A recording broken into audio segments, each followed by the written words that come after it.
At 1200 hours on March 24, 1945, the western bank of the Rhine River, near the German town of Anrath, erupted with the sound of an army that did not exist. Hundreds of tank engines roared to life across the wooded fields.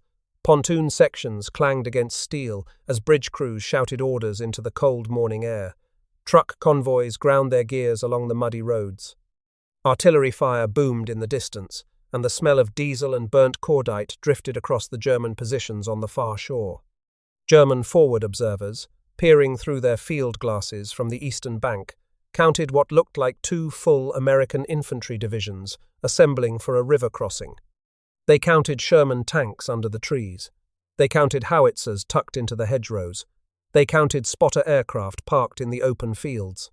They radioed their findings back to Corps headquarters, and German commanders began shifting reserves south to meet the threat. But there were no Sherman tanks in those woods. There were no howitzers. There were no infantry divisions. The 30,000 men the Germans believed they were watching numbered only a few hundred. The tanks were rubber. The howitzers were rubber. The aircraft were rubber. The roar of engines came from loudspeakers mounted on half-tracks. The bridge construction was a recording.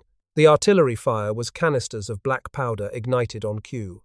10 miles to the north, the real 9th United States Army was crossing the Rhine at Wesel and Rheinberg. They were crossing where the Germans no longer expected them, because every available piece of German attention had been pulled south by a unit so secret that even most of the American army did not know it existed. The unit was called the 23rd Headquarters Special Troops. Their classified mission was to lie. Their soldiers called themselves the Ghost Army. The 23rd Headquarters Special Troops was activated by the United States War Department on January 20, 1944, at Camp Forest, Tennessee. On its first day of existence, the unit had 1 officer and 57 enlisted men. By the time it sailed for Europe, it had grown to 82 officers and 1,023 enlisted men. Roughly 1,100 soldiers in total. They were attached to no division and no corps in the conventional sense. They reported directly to Army Group Headquarters, and their movements were classified at the highest levels. The unit was built from 4 specialized components, each handling a different layer of deception. The largest was the 603rd Engineer Camouflage Battalion Special, 379 men responsible for visual deception.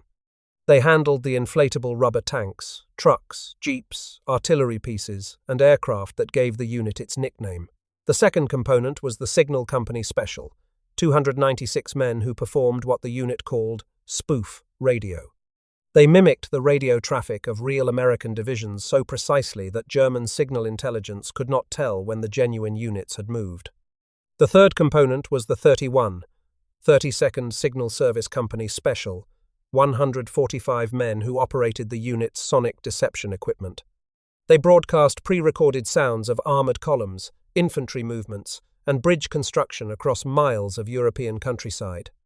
The fourth and final component was the 406th Engineer Combat Company Special, 168 fighting soldiers under Captain George Reb, who provided perimeter security and demolitions support. The unit's commanding officer was Colonel Harry L. Reeder, formerly of the 46th Armored Infantry Regiment, 5th Armored Division. The intellectual fathers of the concept were 2 staff officers in London, Major Ralph Ingersoll, a celebrated journalist who had been managing editor of The New Yorker, publisher of Fortune magazine, and general manager of Time Incorporated, before founding the New York newspaper, PM, and Colonel Billy Harris, a West Point graduate from a family of Army generals.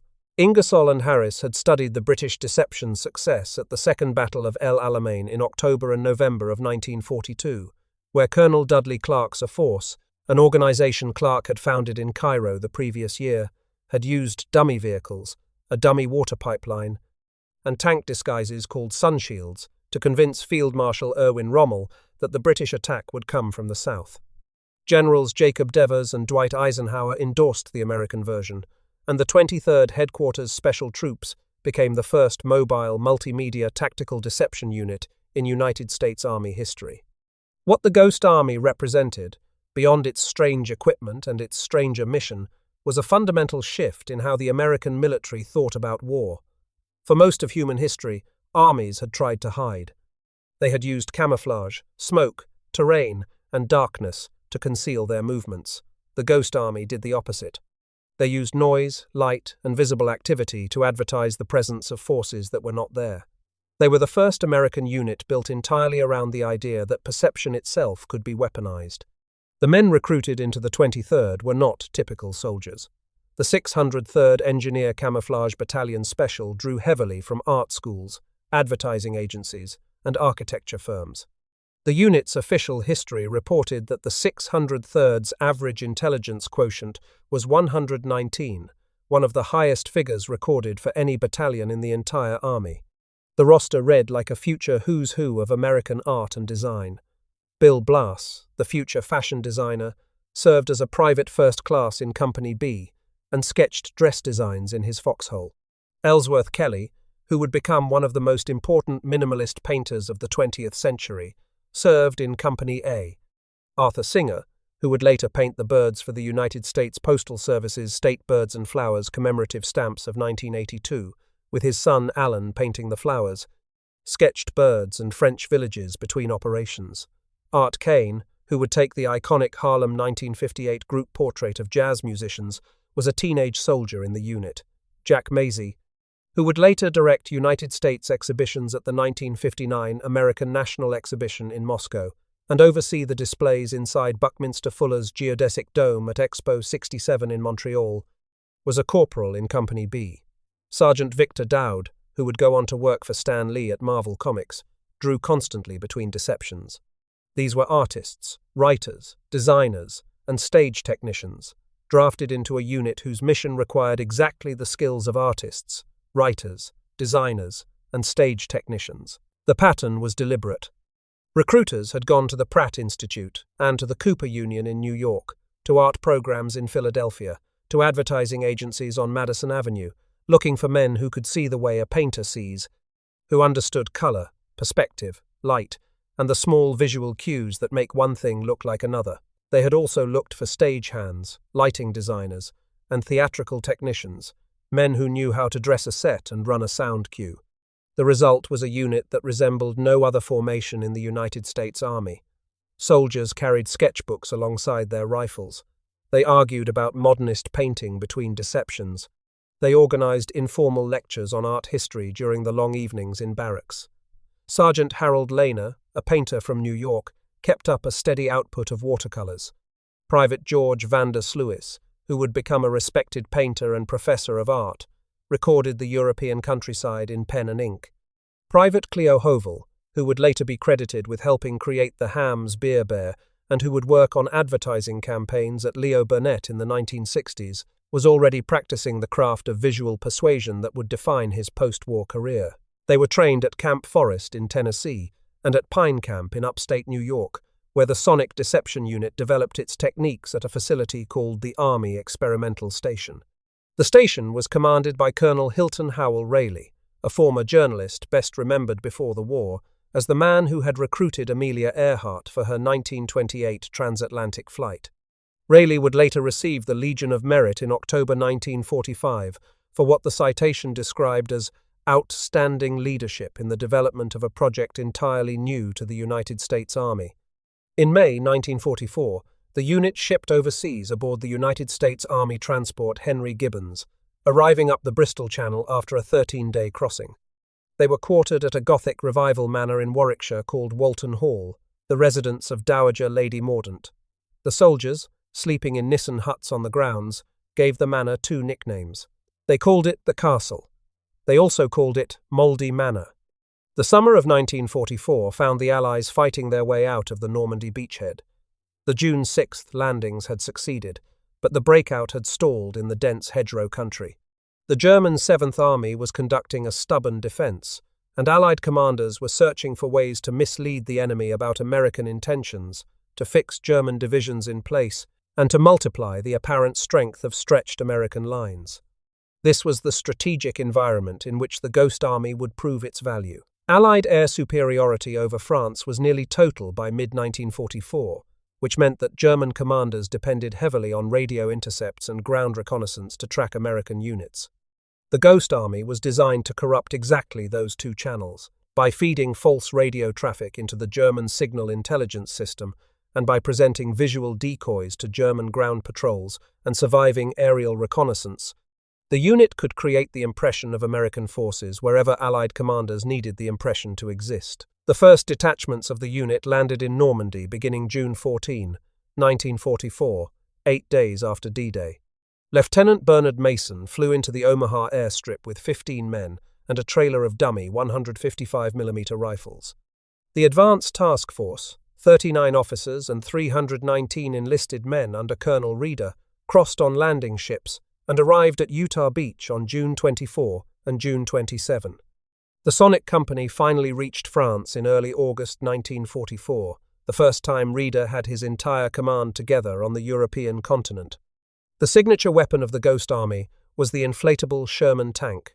Designed by Fred Patton of the United States Rubber Company in Woonsocket, Rhode Island, the dummy weighed 93 pounds fully inflated. It measured 18 feet 4 inches long, 8 feet 3 inches wide, and 7 feet 9 inches to the top of the turret. A two-man crew could inflate one in 20 minutes using a gasoline-powered air compressor.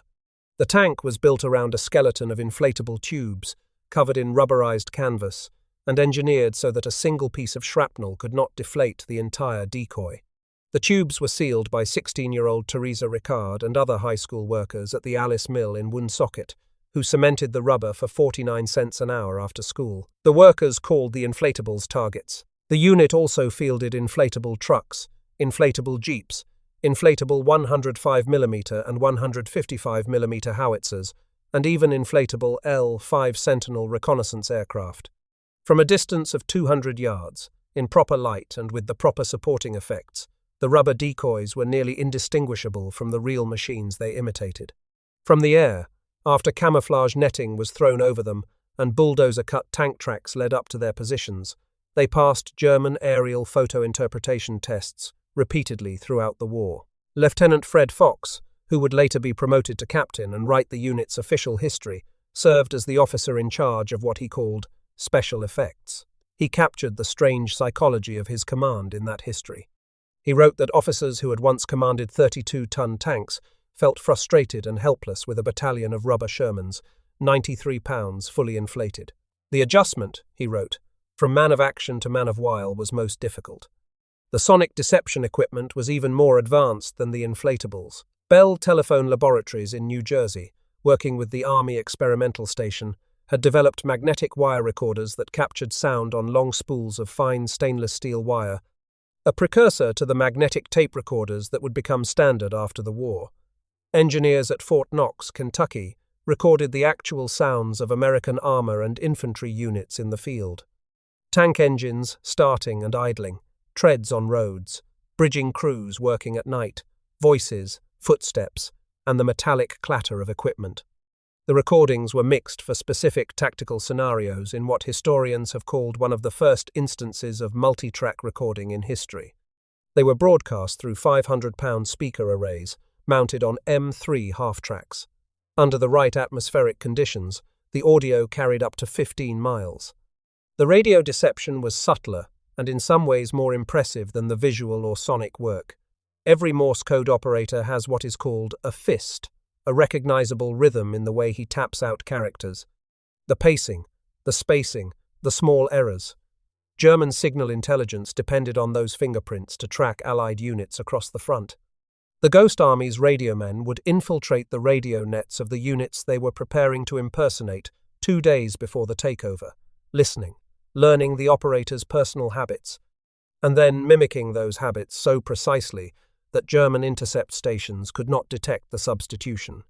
When a real division departed an area, its phantom radio shadow stayed behind, transmitting on schedule, complaining about the same supply problems, addressing the same personalities by the same nicknames, even making the same kinds of mistakes. To all of this, the unit added what Captain Fox called atmosphere: counterfeit shoulder patches sewn onto uniforms, stenciled bumper markings on vehicles, fake command post signs hammered into roadsides, soldiers acting as military police directing traffic for non-existent divisions, officers wearing the rank insignia of colonels and even generals from units they did not belong to. Deliberate loose talk in cafes and bars about the formations they were impersonating.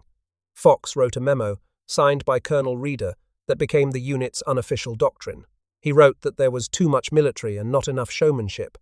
The 23rd Headquarters, he wrote, must consider itself a travelling roadshow, ready at a moment's notice to present the 2nd Armoured Division by Brooks, the 9th Infantry Division by Eddy, the 7th Corps by Collins. The presentations, he wrote, must be done with the greatest accuracy and attention to detail, with proper scenery, props, costumes, principals, extras, dialogue, and sound effects. We must remember, he wrote, that we are playing to a very critical and attentive radio, ground, and aerial audience. They must all be convinced. The unit adopted an unofficial insignia of a ghost figure, with a motto in 2 words, deceive to defeat. The first major deception, Operation Elephant, ran from July 1 to July 4, 1944, in the Cerisy forest of Normandy. The mission was to cover the movement of the 2nd Armoured Division, the famous Hell on Wheels, out of reserve and into the line between the United States First Army and the British Second Army.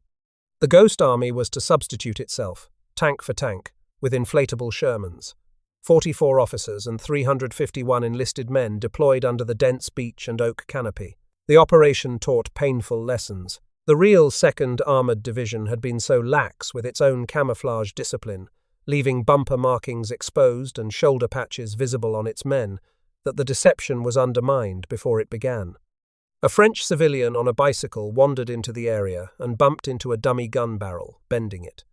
Out of Operation Elephant came the unit's understanding that successful deception required not just the deceivers, but the cooperation of the units being deceived for, and that what Fox called special effects, the bumper markings, the patches, the signs, were not decoration but the heart of the work. In August 1944 came Operation Brittany, where 4 notional task forces simulated columns of the 35th, 80th, and 90th Infantry Divisions and the 2nd Armoured Division pouring into the Brittany Peninsula, while the real 3rd Army units raced east toward the German border.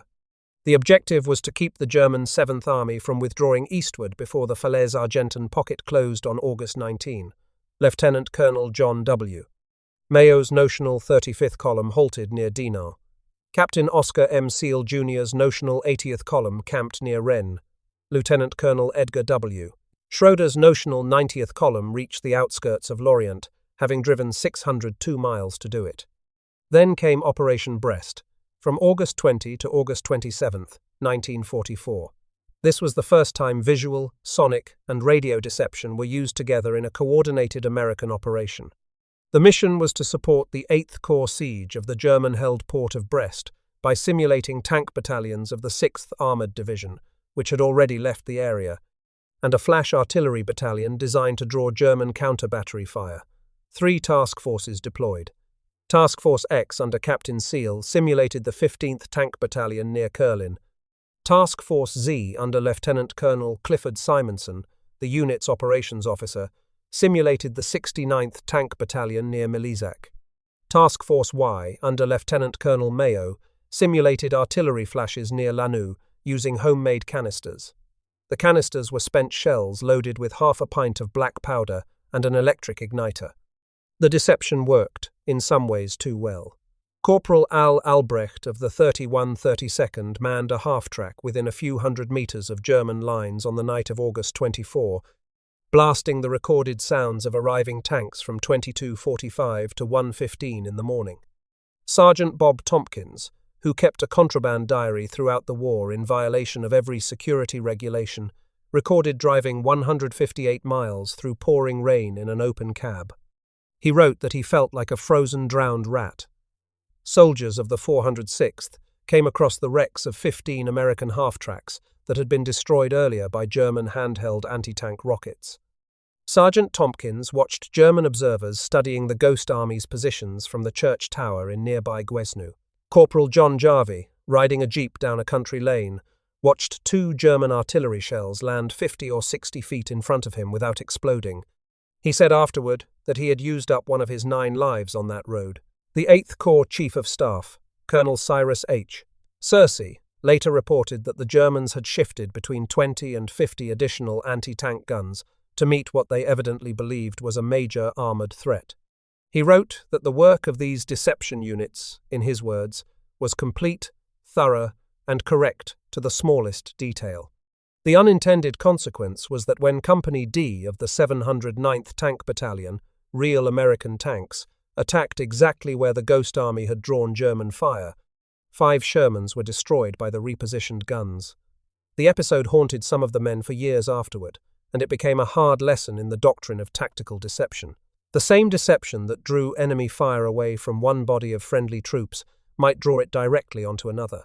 Corporal Jack Macy, looking back on the operation, called Brest the biggest piece of action he ever saw in the entire war. The longest and riskiest of all the Ghost Army's operations was Operation Bettemberg, from September 15 to September 22, 1944, in Luxembourg.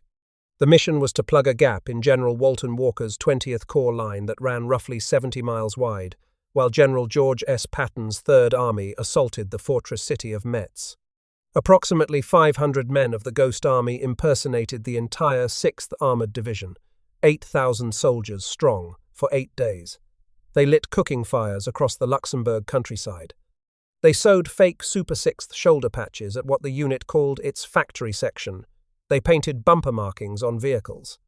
They set up a water point in plain sight of the town centre of Bettemberg, with trucks shuttling back and forth to suggest the constant logistical activity of a full armoured division. Soldiers of the 406th impersonated 6th Armoured Military Police at intersections in Bettemberg and Liedeldange. Men were sent into local cafes to gossip about their division. The sonic trucks played from 2200 hours to midnight on September 15. Lieutenant Dick Syracuse of the 3132nd, who liked to call himself and his comrades the Cecil B. DeMille Warriors, later recounted an exchange that captured how convincingly the unit could fool even friendly troops. A cavalry colonel from a neighboring American unit had stormed up to Syracuse's position and began complaining about the noise. Syracuse tried to explain that the colonel was hearing recordings, that there were no actual tanks.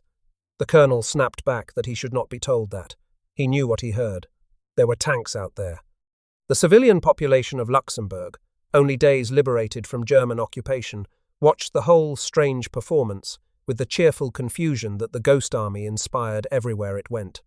Photographs from the period show Luxembourgers peering at vehicles, asking what they would have called friendly questions, sometimes photographing the bumpers of trucks the unit had dressed in fake unit markings. The operation, planned for 2 days, stretched to 8 as the 83rd Infantry Division was delayed in arriving to take over the line. Lieutenant Bob Conrad later said there was nothing between the Ghost Army and the Germans but their hopes and prayers. Patton himself wrote to his wife on September 21. He wrote that there was one rather bad spot in his line, but he did not think the Germans knew it. By tomorrow night, Patton wrote, he would have it plugged. Jimmy Polk, he wrote, was holding it now by the grace of God and a lot of guts. Colonel James Polk, in command of the cavalry screen alongside the Ghost Army, wrote his own letter to his wife from Chateau Bettinger. He wrote that he had command of the damnedest army that had ever gotten together and that he wished he could tell her about it, because it was absolutely crazy. The 83rd Infantry Division finally moved into position on September 22. The 3rd Cavalry's after-action report later acknowledged that the establishment of a simulated armoured division by the 23rd Headquarters had added to the bewilderment of the enemy as to American strength. Lieutenant Colonel Clifford Simonson called Bettemberg the unit's first operation that was executed fully professionally and correctly. Operations followed in a rapid rhythm through the autumn and winter of 1944. Operation Wiltz in October covered the 5th Armoured Division's 60-mile move north. Operation Elsenborn in November simulated the 4th Infantry Division resting in Belgium, while the real 4th was moving into the meat grinder of the Hurtgen Forest. A captured German overlay later placed the 4th Infantry Division exactly where the Ghost Army had portrayed it. Operation Casanova at Ukanji supported a diversionary Moselle crossing. Operation Dallas held 36 rubber guns and 195 men in position around Jarny, while the real 20th Corps artillery moved secretly to support the 90th Infantry. Operation Koblenz in December impersonated the 75th Infantry Division until it was interrupted on December 16 by the German Ardennes counteroffensive, the Battle of the Bulge. Captain Fox's history wryly nicknamed that disruption Operation Grief. He wrote that while the 23rd thought they were waving a red flag at a sucking calf, A Nazi bull was preparing to charge. During the desperate weeks of the Bulge, the unit ran Operation Kodak as a 24-hour radio-only deception, helping to distract German attention as Patton's drive relieved the encircled garrison at Bastogne.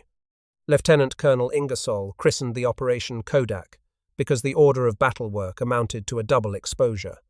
The days around Christmas of 1944 found the unit moving from Luxembourg to Verdun. Captain Fox's official history captured the gloom of those days in language that belongs to the literature of the war. He wrote that Christmas was a very sad day for everyone.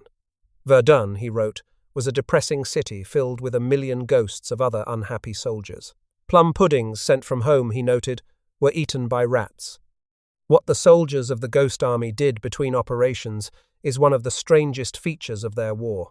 The artists drew. They drew constantly. Sergeant Victor Dowd later said that no matter how busy a soldier was, there was always downtime, and soldiers played cards or shot craps or read, but he drew. He said the habit had never left him. Corporal John Jarvie said that the men were sleeping in hedgerows and foxholes, but nothing kept them from going someplace to do a watercolour.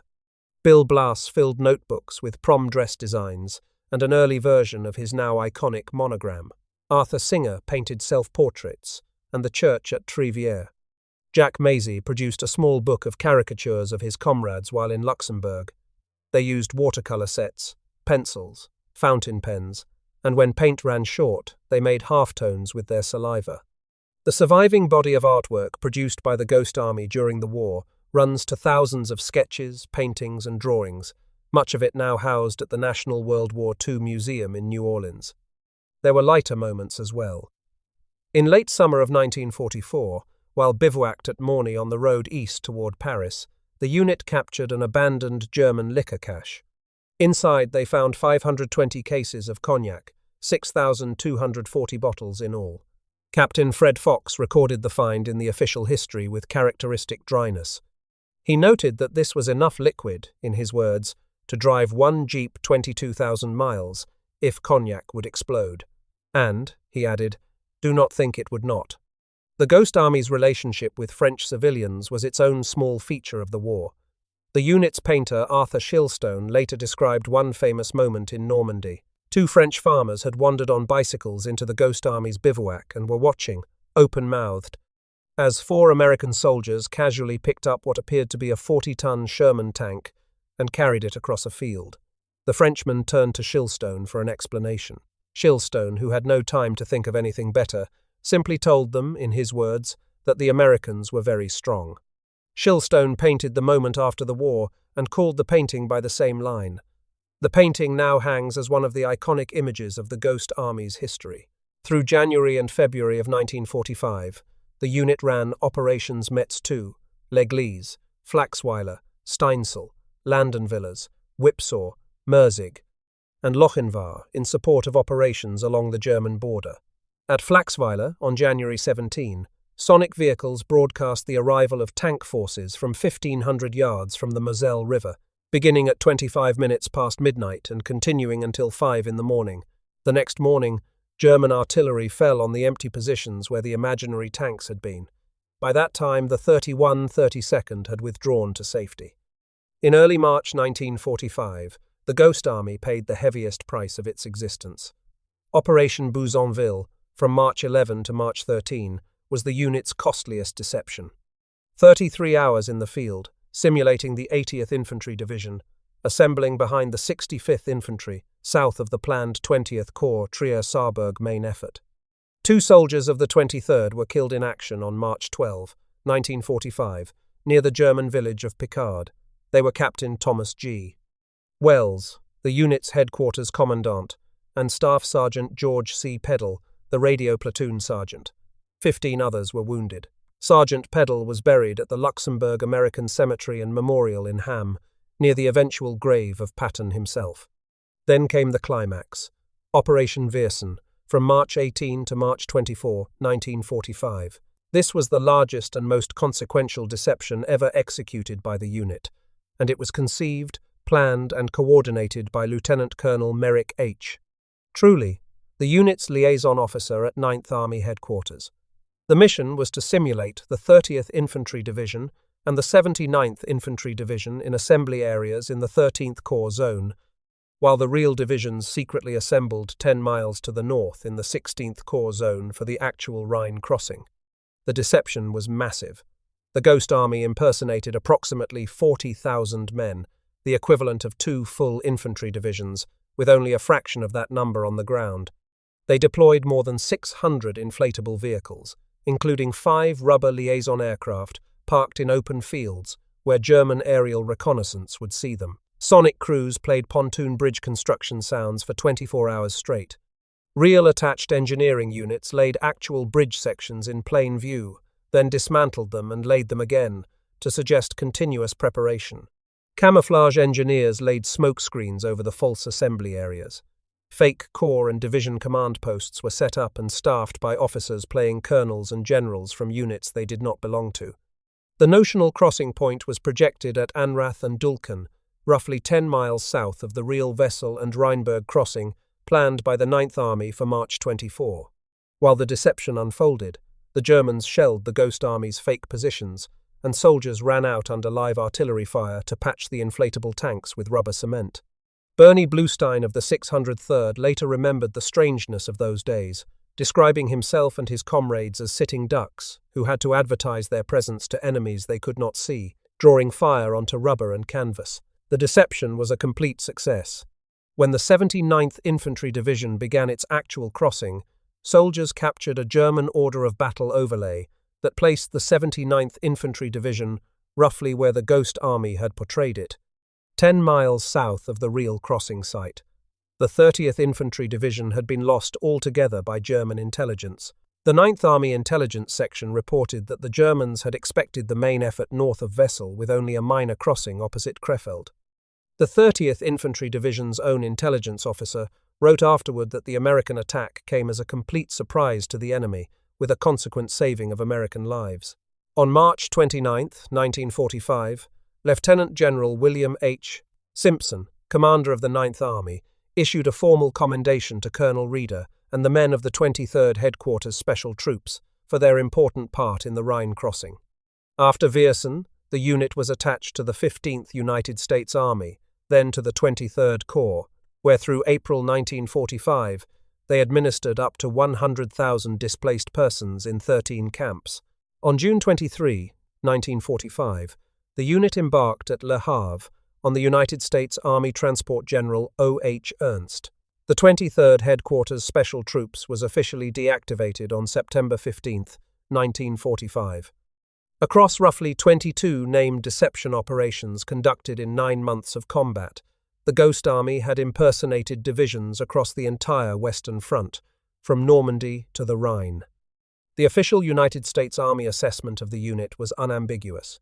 The assessment, repeated in the unit's history and quoted at every public commemoration since, stated that rarely, if ever, had there been a group of so few men which had so great an influence on the outcome of a major military campaign.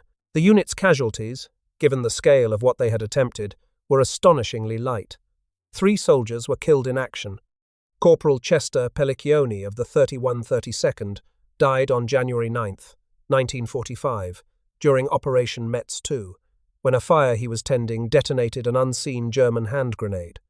Captain Thomas G. Wells and Staff Sergeant George C. Peddle fell on March 12, 1945, during Operation Bouzonville near Picard. Approximately 30 other men were wounded, mostly from German artillery falling on positions where the Ghost Army stood watch. Historians have estimated that the Ghost Army's deceptions saved between 15,000 and 30,000 American lives by drawing German fire and German divisions away from real American formations. This range is an estimate, not a precisely audited count, but it is the figure cited at the public ceremonies that finally honored the unit decades after the war. The unit's contribution was not merely tactical. It was something that had not existed in American military doctrine before. British deception, born in the deserts of North Africa and refined in the planning rooms of London, had been overwhelmingly strategic, run from headquarters, designed to mislead the enemy about grand intentions across whole theatres. Operation Fortitude, before D-Day, had sustained the fiction of a first United States Army group under General Patton threatening the Pas de Calais. The Ghost Army was something different. It was the first mobile, multimedia, tactical deception unit in any Allied army, designed to operate at the front lines, to move with the divisions, and to deceive on a scale of days and weeks rather than months and seasons. When the war ended, the men of the 23rd were sworn to absolute secrecy. Their records were classified. Their equipment was recycled into the Army's Cold War aggressor force training program. The story they had lived was wiped from the public record, and the soldiers who returned to civilian life took their war home with them as a private knowledge they could not share. For 4 decades, the Ghost Army did not exist in any public account of the war. A handful of newspaper stories slipped past the censors in the late summer and fall of 1945, but the unit's actual records remained sealed. Bill Blass became one of the most famous fashion designers in the world without ever discussing what he had done in the war. Ellsworth Kelly became one of the most important painters of his generation, and his abstract studies of color and shape, including his 1951 piece, Spectrum Colors, arranged by chance, drew on camouflage work he could not openly describe. Jack Macy designed the geodesic dome at Expo 67 and the Ellis Island Immigration Museum. Arthur Singer painted the state birds and flowers stamps. Art Kane photographed the jazz titans of Harlem. Sergeant Victor Dowd drew comic books. None of them spoke of Bettenberg.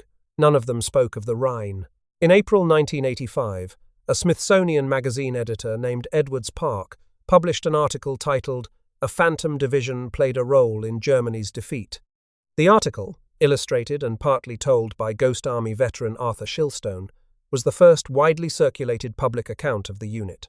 The records were briefly declassified, then reclassified, and finally and fully declassified in 1996.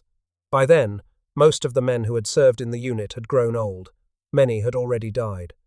The work of recovering the unit's history fell to a handful of veterans, and to the filmmaker and historian Rick Beyer, whose documentary The Ghost Army premiered on the Public Broadcasting Service in May 2013.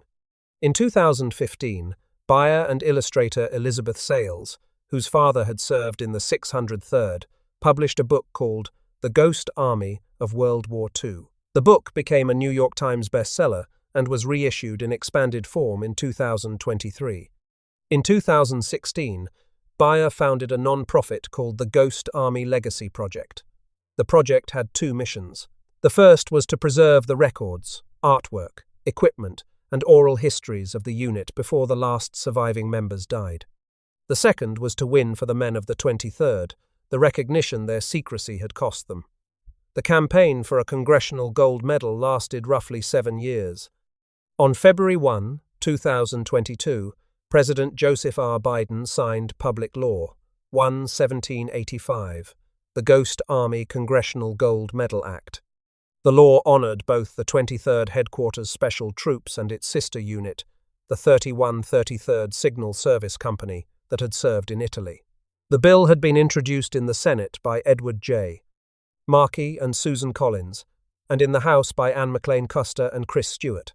The ceremony took place on March 21, 2024, in Emancipation Hall at the United States Capitol Visitor Center. 3 of the 7 known surviving veterans were able to attend. Bernard Bluestein, 100 years old, of Hoffman Estates, Illinois, who had served in the 603rd. John Christman, 99, of Leesburg, New Jersey, who had served as a demolition specialist with the 406th. And Seymour Nussenbaum, 100 years old, of Monroe Township, New Jersey, who had spent his war making counterfeit shoulder patches in the 603rd. Speaker of the House Mike Johnson presented the medal. Senate Minority Leader Mitch McConnell, House Minority Leader Hakeem Jeffries, Senators Markey and Collins, Secretary of the Army Christine E. Warmoth, Chairman of the Joint Chiefs General Charles Q. Brown Jr. and Army Chief of Staff General Randy A. George were among the dignitaries who spoke.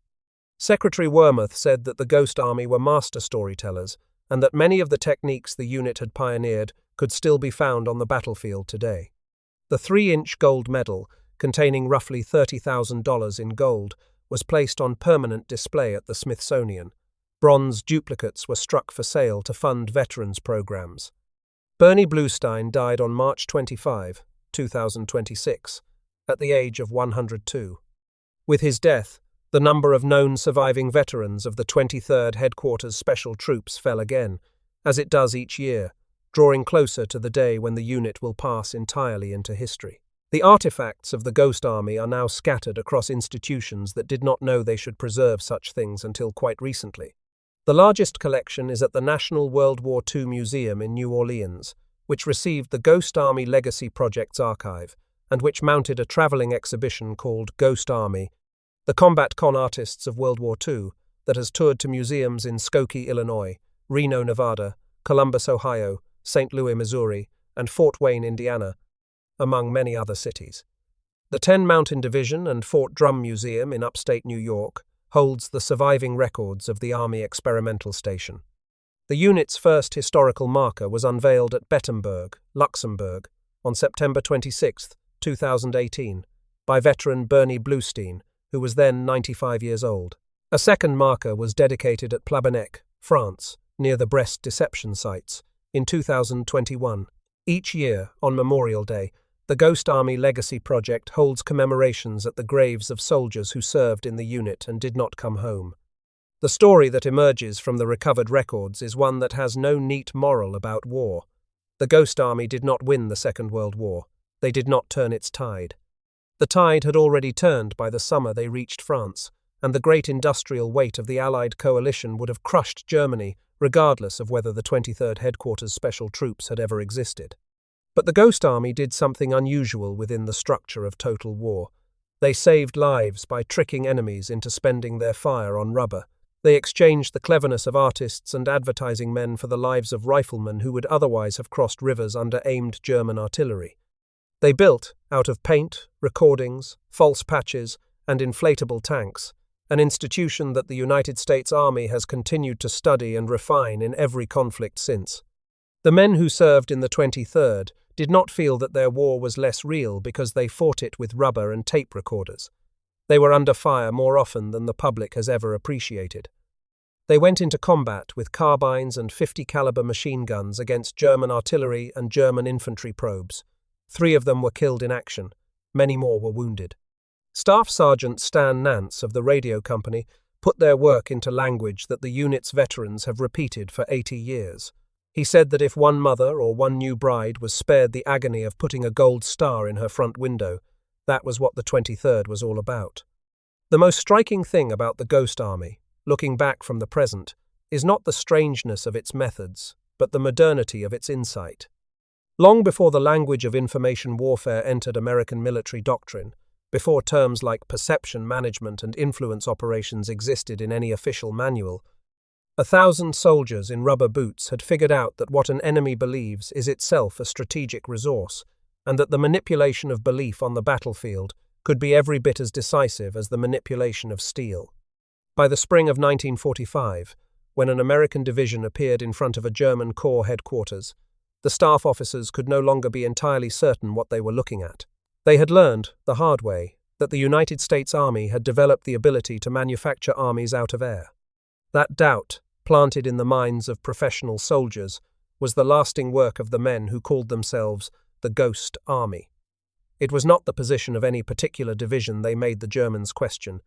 It was the evidence of their own eyes and ears, every report, every overlay, every aerial photograph, every intercepted radio message they had been trained to trust. The men of the 23rd never marched in any victory parade. Most of them never told their families what they had done. Their war ended at the Rhine.